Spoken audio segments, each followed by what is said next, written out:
C'est un décor original, composé de faïences, provenant des plus grandes manufactures françaises et européennes.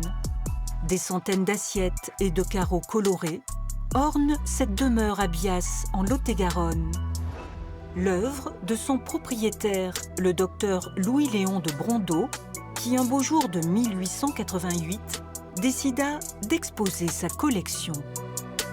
Il a fallu comprendre le personnage de Léon de Brondeau, voir sa rationalité, qui ne faisait pas tout au hasard, contrairement à ce qu'on pensait, c'est-à-dire qu'il était quand même médecin de formation, assez cartésien, et en fait les assiettes sont vraiment disposées d'une certaine façon, assez symétrique.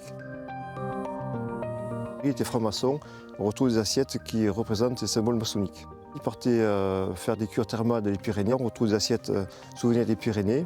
Au niveau politique, on a des assiettes avec des effigies royales, mais aussi des caricatures de différentes personnalités des années 1880. Une collection longtemps ignorée, fragilisée par l'humidité extérieure. Dès que le vernis commence à s'enlever, tout disparaît. Donc il faut éviter que ça s'efface, vous voyez, ça s'efface au fur et à mesure. Donc il y a un gros travail de préservation. Aujourd'hui, il y a urgence pour sauver ce musée à ciel ouvert. L'idée, c'est vraiment de recréer la toiture telle qu'elle était autrefois, avec les avancées, qui protégeaient en plus les céramiques.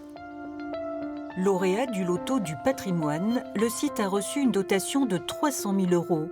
Début des travaux en janvier, pour redonner tout son éclat au château, aux assiettes.